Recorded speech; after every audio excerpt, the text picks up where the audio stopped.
प्यारे दोस्तों, आज कुछ लोगों की वजह से पूरे देश का माहौल बिगड़ा हुआ है।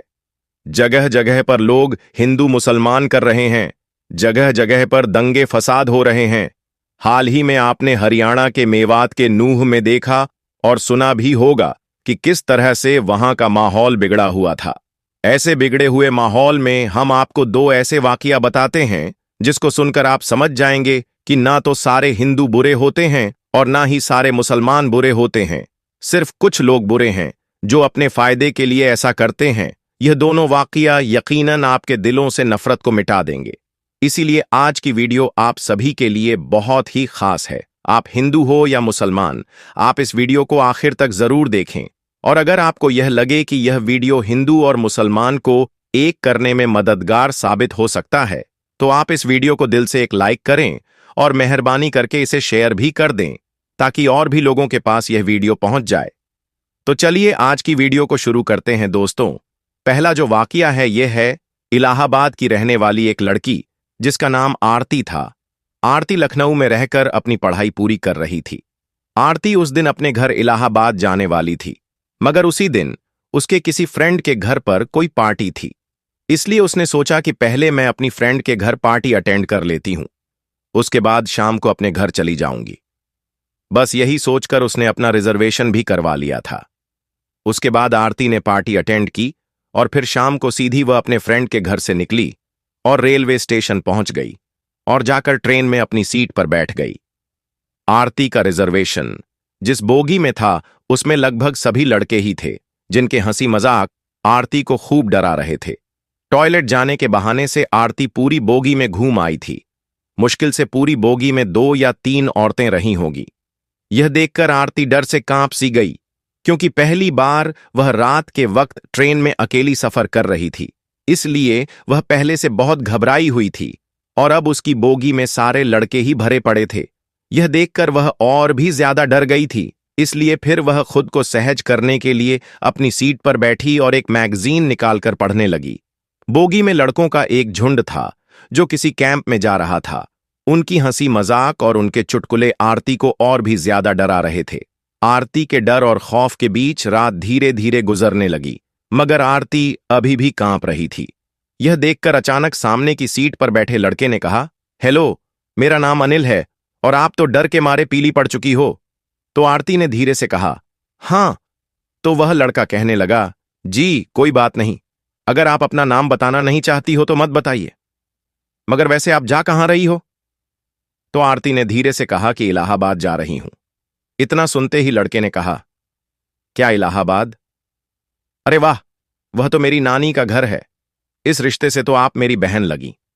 फिर खुश होते हुए अनिल ने इलाहाबाद की अनगिनत बातें बताना शुरू कर दिया कि उसके नाना जी काफी नामी इंसान हैं। उसके दोनों मामा सेना में बहुत ऊंचे पद पर हैं। इस तरह से वह नई पुरानी बातें करने लगा। आरती भी धीरे धीरे नॉर्मल होकर अनिल की बातों में रुचि लेने लगे। आरती रात भर अनिल जैसे भाई के साए में सोती रही। सुबह आरती ने कहा, लीजिए, आप मेरा पता रख लीजिए। अगर कभी नानी के घर आना हो तो आप हमारे घर जरूर आइएगा। तो यह सुनकर लड़के ने कहा, कौन सा नानी का घर? अरे बहन, वह तो मैंने आपको डरते हुए देखा तो मैं झूठ मूठ के रिश्ते करने लगा। मैं तो पहले कभी इलाहाबाद गया ही नहीं। यह सुनकर आरती चौंक उठी। तो लड़के ने कहा, बहन, ऐसा नहीं है कि सभी लड़के बुरे होते हैं कि किसी अकेली लड़की को देखा नहीं कि उसके ऊपर गिद्ध की तरह टूट पड़े। हम में ही और भी भाई होते हैं। इतना कहकर प्यार से आरती के सिर पर हाथ रखकर मुस्कुराने लगा। आरती अनिल को देखती रही जैसे कि उसका कोई अपना सगा भाई विदा ले रहा हो। आरती की आंखों में आंसू आ गए। तभी अनिल ने आरती से कहा, हां बहन, मेरा नाम अनिल नहीं है, मेरा नाम अब्दुल्ला है। यह सुनकर आरती और भी ज्यादा हैरान रह गई। दोस्तों, यह तो हो गई एक लड़की की बात। अब आपको एक मुस्लिम लड़के का वाकया बताते हैं जिसको सुनकर आपका भी दिल खुश हो जाएगा और आपके दिल से नफरत खत्म हो जाएगी। दोस्तों, गुजरात के गोधरा कांड में एक हिंदू लड़की गलती से रात के अंधेरे में एक मस्जिद में दाखिल हो गई। यानी कि एक हिंदू लड़की धोखे से रात के अंधेरे में मस्जिद में घुस गई। इसके बाद इस लड़की के साथ जो कुछ हुआ, मस्जिद के मौलाना ने जो कुछ किया, इसके बारे में जानकर यकीनन आप लोग भी हैरान और परेशान हो जाएंगे। इसलिए आज की यह वीडियो आप सभी के लिए यह बहुत खास है।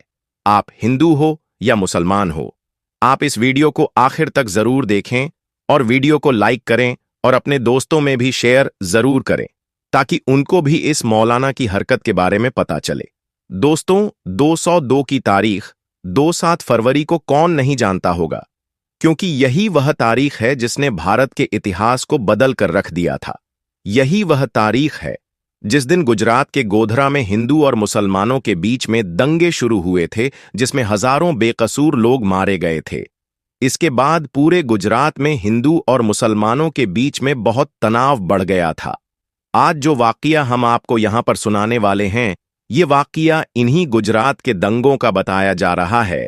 कहा जाता है कि 27 फरवरी सन 2002 को दिन में एक ट्रेन में आग लगने की वजह से हिंदू और मुसलमानों के बीच में लड़ाई शुरू हो गई थी, जो रात तक बढ़ते बढ़ते बहुत ही ज्यादा बढ़ गई थी। फिर रात के वक्त में लोग टोलियां की शक्ल में सड़कों पर घूमने लगे और बेकसूर लोगों पर हमला करने लगे। इसी रात गुजरात के अहमदाबाद शहर में एक नवाबजादी हिंदू लड़की अपने घर जा रही थी। इसी बीच उसने देखा कि सामने से सैकड़ों की तादाद में लोग अपने हाथों में तलवार लिए और शोर शराबा करते हुए आ रहे हैं। यह देखकर वह हिंदू लड़की बहुत घबरा गई और इधर उधर भागने लगी। वह बहुत से घरों के दरवाजों पर गई, मगर ऐसे हालात में किसी ने भी अपने घर का दरवाजा उसके लिए नहीं खोला। ऐसे में साथियों, वो लड़की बहुत ही ज्यादा डर गई थी। फिर वह भागते भागते हड़बड़ाहट में एक मस्जिद में दाखिल हो गई। यानी कि फिर वह धोखे से एक मस्जिद में घुस गई और एक कोने में छुपकर खड़ी हो गई। मस्जिद में दाखिल होने के बाद उस हिंदू लड़की ने देखा कि मस्जिद के दूसरे कोने में एक जवान मौलवी बैठा हुआ कुरान पाक की तिलावत कर रहा है और वह मौलाना चिराग की रोशनी में कुरान पढ़ रहा है। मौलाना को देखकर वह हिंदू लड़की उनके पास गई और उनको बाहर का सारा हाल बताया। यानी कि उस मौलवी को सब कुछ बता दिया कि वह ऐसे ऐसे अपने घर को जा रही थी, मगर उसके सामने दंगा करने वाले आ गए, इसलिए वह डर के मारे यहां पर आकर छुप गई है। फिर वह हिंदू लड़की मौलवी के आगे हाथ जोड़कर कहने लगी कि आप मुझे बचा लीजिए, आप मेरी हिफाजत कीजिए। अगर मैं इस वक्त यहां से बाहर गई तो बाहर खड़े दंगाई मुझको मार डालेंगे। अभी बाहर के हालात बहुत ही ज्यादा खराब हैं। ऐसे माहौल में अब मैं अपने घर को नहीं जा सकती हूं, इसलिए अब मैं रात भर यहीं पर रहकर रात गुजारना चाहती हूं। फिर वह हिंदू लड़की हाथ जोड़कर मौलवी से कहने लगी कि मैं आपके सामने हाथ जोड़ती हूं, आप मुझे रात भर यहां पर ठहरने की इजाजत दे दें। प्यारे दोस्तों, लड़की की इन बातों को सुनने के बाद मौलवी साहब उठे और मस्जिद के दरवाजे पर पहुंचे और बाहर के हालात देखने लगे। मौलवी साहब ने देखा कि बाहर के हालात वाकई में बहुत ही ज्यादा खराब हैं। सैकड़ों की तादाद में लोग हाथों में लठ लिए इधर उधर घूम रहे हैं और बहुत से लोग हाथों में तलवार लिए मस्जिद के बाहर भी खड़े हैं। यह देखकर मौलवी साहब भी बहुत डर गए। उन्होंने मस्जिद का दरवाजा बंद किया और अंदर आकर उस लड़की को मस्जिद में ठहरने की इजाजत दे दी। अब वह नवाबजादी हिंदू लड़की मस्जिद के कोने में आकर बैठ गई। वहीं मस्जिद के दूसरे कोने में मौलाना साहब कुरान पढ़ने में मशरूफ हो गए, यानी कि कुरान पाक को पढ़ना शुरू कर दिया। उस मौलाना के सामने एक चिराग रखा हुआ था जो जल रहा था। अब इधर वह हिंदू लड़की मस्जिद के दूसरे कोने में बैठी मौलाना साहब को देख रही थी। तभी उस लड़की ने देखा कि मौलाना साहब ने कुरान पाक के दौरान अपनी उंगली चिराग की लौ पर रख दी है। वह अपनी उंगली को जलाने लगे हैं। फिर थोड़ी देर के बाद मौलाना ने एक सिसकी भरकर उंगली चिराग से पीछे हटा ली और फिर से वह कुरान पढ़ने लगे। दोस्तों, थोड़ी देर बाद लड़की ने फिर देखा कि वो मौलाना फिर से वही काम करने लग गए हैं। यानी कि उन्होंने फिर से अपनी उंगली को चिराग की लौ पर रखा और थोड़ी देर जलने के बाद उन्होंने वापस उंगली हटा ली। यानी कि अपनी उंगली को पीछे कर लेते हैं और फिर से कुरान पाक को पढ़ना शुरू कर देते हैं। मस्जिद के दूसरे कोने में बैठी वो हिंदू लड़की सारा मंजर अपनी आंखों से देख रही थी। यह देखकर वो लड़की हैरान और परेशान हो गई और सोचने लगी कि यह मौलाना कहीं पागल तो नहीं हो गया है जो बार बार अपनी उंगली को आग में जला रहा है। खैर दोस्तों, फिर ऐसे सोचते सोचते ही उस लड़की की आंखें लग गईं, यानी उसको नींद आ गई और फिर पूरी रात ऐसे ही निकल गई और सुबह हो गई। सुबह वह मौलाना उठे और मस्जिद के दरवाजे पर गए और उन्होंने बाहर के हालात देखे।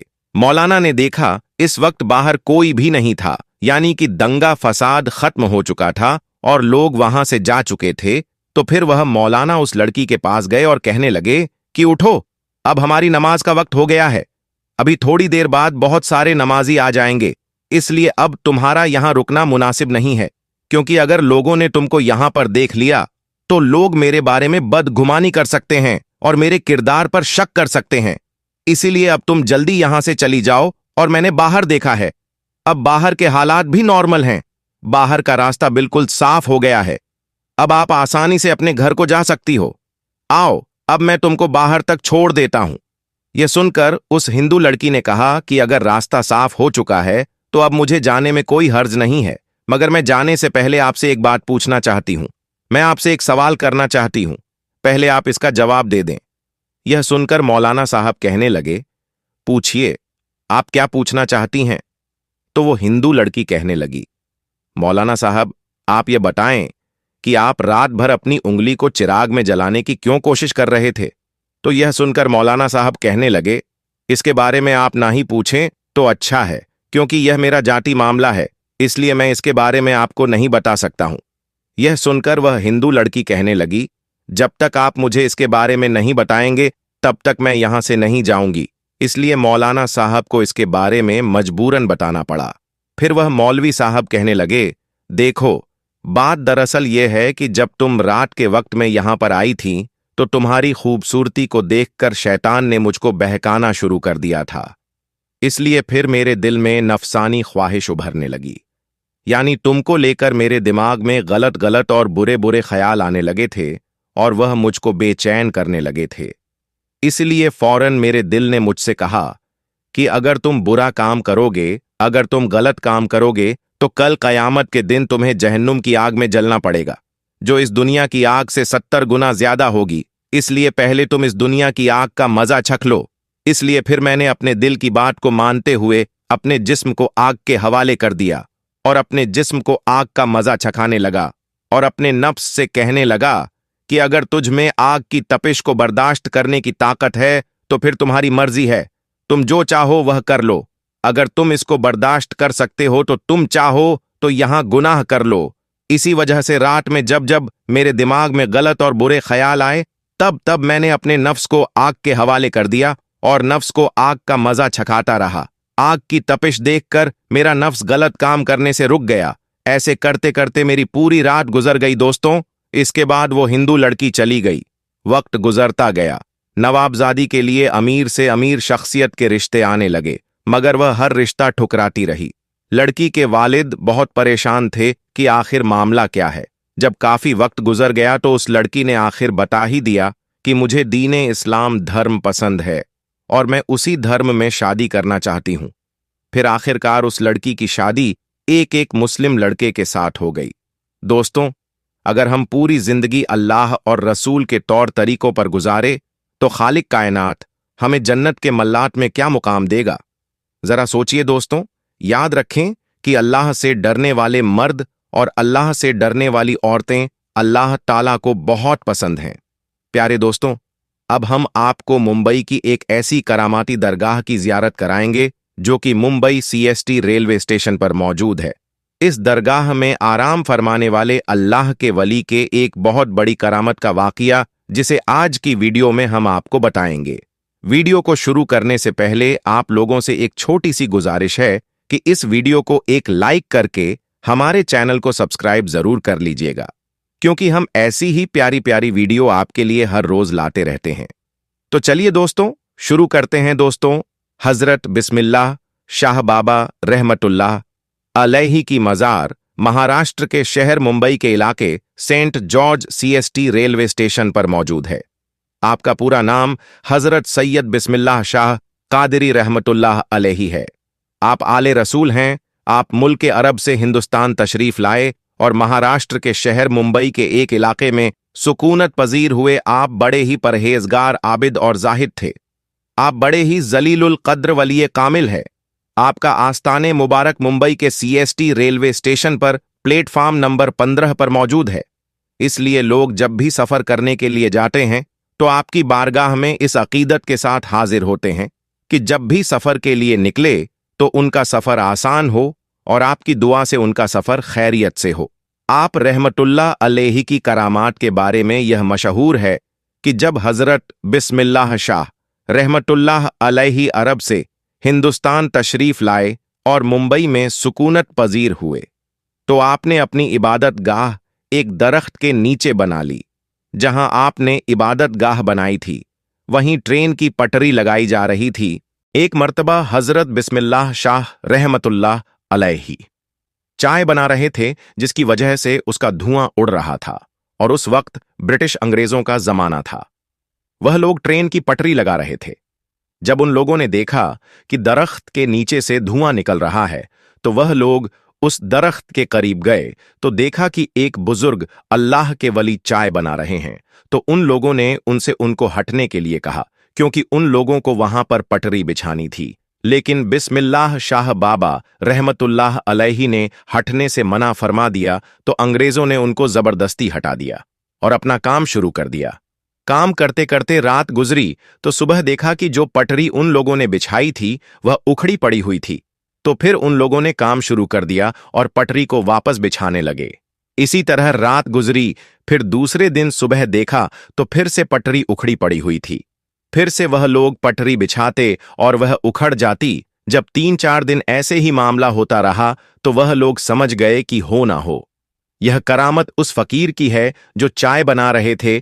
तो उन लोगों ने उसको पटरी को हटाकर दूसरी जगह शिफ्ट किया और फिर बिस्मिल्लाह शाह बाबा रहमतुल्लाह अलैहि कि वह इबादत वाली जगह को छोड़ दिया जहां आज आप रहमतुल्लाह अलैहि की मज़ार पाक मौजूद है। तो दोस्तों, यह है अल्लाह के वलियों की शान की। उन्होंने अंग्रेजों को यह सबक सिखा दिया कि कभी भी अल्लाह के वलियों से ना उलझना। अल्लाह ताला, उसके हबीब और हजरत सैयद बिस्मिल्लाह शाह और तमाम औलिया और अहले बैत के वसीले से हम सबको मुकम्मल इश्क रसूल अता फरमाएं। दोस्तों, इसके अलावा आज की वीडियो में हम आपको एक और करामाती दरगाह के बारे में बताएंगे, इसलिए इस वीडियो को आगे तक देखते रहिएगा। दोस्तों, आपने तो बहुत सी करामात के बारे में सुना होगा, लेकिन आज हम आपके सामने एक ऐसी करामत पेश करने जा रहे हैं जिसका हर किसी को यकीन करना बड़ा मुश्किल है। जी हां, आज हम आपके सामने एक ऐसी करामत का तज़किरा करने जा रहे हैं जिसकी वजह से एक ट्रेन एक जगह रुक गई और आगे नहीं बढ़ रही थी। जी हां दोस्तों, यह करामत सैयद रहमतुल्लाह अलैहि शाह उर्फ चुन चुन बाबा की है। आपकी करामत के चलते एक ट्रेन अपनी जगह पर खड़ी हो गई, मानो वह बर्फ सी जम गई, आगे ही नहीं बढ़ रही थी। उस पर सफर करने वाले तमाम लोग परेशान हो गए। फिर कैसे यह ट्रेन आगे बढ़ी और कैसे हुई यह करामत, आइए आपको बताते हैं प्यारे दोस्तों। हजरत चुन चुन बाबा रहमतुल्लाह अलैहि, आपका नाम हजरत सैयद अली शाह रहमतुल्लाह अलैहि है। आपका आस्ताने मुबारक उज्जैन में है। सैयद रहमतुल्लाह अलैहि शाह उर्फ चुन चुन बाबा रहमतुल्लाह अलैहि बड़े ही शान और मकाम वाले बुजुर्ग गुजरे हैं। आपसे बेशुमार करामात का ज़हूर हुआ, लेकिन एक करामत आपकी ऐसी है जिसे सुनने के बाद आप सभी हैरत में पड़ जाएंगे। एक बार का जिक्र है, हजरत सैयद रहमतुल्लाह अलैहि उर्फ चुन चुन बाबा रहमतुल्लाह अलैहि ट्रेन में बैठकर उज्जैन से फतेहाबाद जा रहे थे। रास्ते में चिंतामनगढ़ स्टेशन पर टीटी, जिसका नाम बीसी पाठक है, उसने आपसे टिकट मांगा। आपने कहा, ए खुदा के बंदे, हम फकीर हैं, टिकट विकट हम नहीं जानते हैं। टीटी बहुत हैरान हुआ, उसे गुस्सा भी आ गया और कहा, बाबा टिकट तो दिखाना पड़ेगा वरना ट्रेन से नीचे उतार दिए जाओगे। इसके बाद भी हजरत चुनचुन बाबा ने वहीं फरमाया, हम फकीर हैं, हमारे पास टिकट विकट कुछ नहीं है। यह सुनते ही टीटी पाठक को बहुत गुस्सा आया और उसने उसको जबरन ट्रेन से नीचे उतार दिया और उनको बुरा भला कहने लगा। जब टीटी ने आपके साथ इतना बुरा सुलूक किया तो आपको जलाल आ गया और आप वहां से चुपचाप चले गए। उसके कुछ देर के बाद जब गार्ड ने हरी झंडी दिखाई ट्रेन को चलाने के लिए, तो लोको पायलट ने ट्रेन चलाने के लिए आगे बढ़ाया तो ट्रेन चल ही नहीं रही थी। ट्रेन ने सीटी मारी लेकिन आगे नहीं बढ़ रही थी। ड्राइवर और फोरमैन ने पूरी ट्रेन की चेकिंग की कि शायद कोई खराबी आ गई हो, लेकिन ट्रेन में कोई भी खराबी नहीं निकली और ट्रेन आगे भी नहीं बढ़ रही थी। उन्होंने खूब मेहनत मशक्कत किया ट्रेन को चलाने के लिए, पर ट्रेन चलने का नाम ही नहीं ले रही थी। अब उन लोगों का दिमाग काम करना बंद कर चुका था, वह परेशान हो गए थे। आखिर ट्रेन को क्या हो गया है? ट्रेन स्टार्ट क्यों नहीं हो रही है? आगे क्यों नहीं बढ़ रही है? वह सब थक हार मान चुके थे। तब उसी ट्रेन में एक बुजुर्ग बैठे थे। उन्होंने कहा, जब तक तुम लोग सैयद रहमतुल्लाह अलैहि शाह उर्फ चुन बाबा को ट्रेन में सवार नहीं करोगे, ट्रेन नहीं चल सकती, क्योंकि तुमने उनके साथ बदजुबानी की है, उनकी शान में गुस्ताखी की है, इसलिए तुम्हारी ट्रेन आगे नहीं बढ़ रही है। जैसे ही यह बात लोगों ने सुनी तो हैरान हो गए और सारे ट्रेन अधिकारी चुन बाबा के आगे हाथ जोड़कर माफी मांगने लगे और गिड़गिड़ाने लगे। हजरत सैयद रहमतुल्लाह अलैहि उर्फ चुन बाबा ने कहा, मुझसे टिकट मांगता है, जबकि ट्रेन में मौजूद काफी लोगों के पास टिकट नहीं है, क्योंकि उज्जैन रेलवे खिड़की पर टिकट ही नहीं है। सारे अधिकारी यह बात सुनकर हैरान हो गए। जब अधिकारियों ने ट्रेन में तलाश किया तो हकीकत में किसी के पास टिकट नहीं निकला और ना ही उज्जैन टिकट घर में कोई टिकट मिला। फतेहाबाद की टिकट गायब थी। अल्लाहू अकबर, यह करामत देखकर वह सारे लोग बहुत शर्मिंदा हुए और वह टीटी पाठक भी बहुत शर्मिंदा हुआ और वह लोग समझ गए हजरत रहमतुल्लाह अलैहि शाह उर्फ चुन बाबा बड़े ही करामात वाले बुजुर्ग हैं। जब उन्होंने सबकी चेकिंग कर ली तो आपसे आकर कहने लगे, आप हमें माफ कर दें, हमसे बहुत बड़ी भूल हो गई है, हमसे बहुत बड़ी गलती हो गई है। मेहरबानी करके हम पर रहम फरमाइए और आप ट्रेन में वापस सवार हो जाएं, ताकि सारे लोगों को सुकून हो जाए और हमारी ट्रेन फिर से आगे बढ़ सके। उसके बाद सैयद रहमतुल्लाह अलैहि शाह उर्फ चुन बाबा को उनके ऊपर रहम आ गया और आप ट्रेन में वापस तशरीफ ले आए। जैसे ही आप ट्रेन में बैठ गए, ट्रेन वैसे ही आगे बढ़ने लगे। सुभान अल्लाह। दूसरे दिन टीटी पाठक को किसी वजह से नौकरी से निकाल दिया गया। टीटी को अपनी गलती का एहसास था। वह जानता था यह सब सैयद रहमतुल्लाह अलैहि शाह उर्फ चुन बाबा की शान में गुस्ताखी करने की वजह से हुआ है। उज्जैन शहर में ही हजरत मौलाना गयासुद्दीन चिश्ती उर्फ मौलाना मौज रहमतुल्लाह अलैहि का मज़ार अक़द्दस है। उनके मज़ार के बाहर ही एक बुजुर्ग सूफी अब्दुल अजीज बाबा रहते थे, जो शरीयत, तरीकत, मारिफत व हकीकत के मंजिलों से आगाह थे। पाठक साहब भी कभी कभी अब्दुल बाबा के पास जाते थे। एक दिन पाठक साहब ने अब्दुल अजीज बाबा से कहा, सरकार, मुझसे एक गलती हो गई है। मैंने चुन बाबा को ट्रेन से उतार दिया था, तो मैं भी अपनी नौकरी से निकाल दिया गया हूं। अब आप मेरी मदद कीजिए, मेहरबानी। आप मेरी सिफारिश हजरत सैयद रहमतुल्लाह अलैहि शाह उर्फ चुन बाबा से कर दें, ताकि मेरी जिंदगी के दिन वापस पटरी पर आ जाएं। हजरत अब्दुल अजीज बाबा को चुन बाबा के जलाल का बखूबी इल्म था, जबकि उनका लक़्ब ताज़े मज़ार था। पहले वह तैयार नहीं हुए, मगर पाठक साहब के इसरार करने पर अब हजरत रहमतुल्लाह अलैहि शाह उर्फ चुन बाबा के पास जाने को तैयार हो गए। अब्दुल अजीज बाबा चुन बाबा के पास गए और कहा, हुजूर, उसे अपनी गलती का एहसास है। यह अपनी नौकरी से निकाल दिया गया है, उसके बाल बच्चे हैं, अब क्या खाएंगे, ये मर जाएगा, आप उस पर रहम फरमाइए। हजरत चुन बाबा बहुत ही रहम दिल थे। आपके अंदर रहम समाया हुआ था। आपने अपनी रहमत भरी नजर डाली और बोले, जाओ, इंशाअल्लाह कल यह बहाल हो जाएगा, यानी यह जो परेशानी है कल वह हल हो जाएगी, और अब अल्लाह के वली ने फरमा दिया है तो वह होकर रहता है। दूसरे दिन टीटी पाठक को अपनी पोजीशन पर वापस बुला लिया गया और उसे नौकरी वापस मिल गई। सुबहान अल्लाह। तो दोस्तों, देखा आपने हजरत सैयद अली शाह उर्फ चुन बाबा की यह करामत, जिसके चलते एक ट्रेन अपने दर पर खड़ी रह गई। दोस्तों, अल्लाह वाले की शान बहुत बड़ी होती है, उनकी करामात बहुत बड़ी होती है।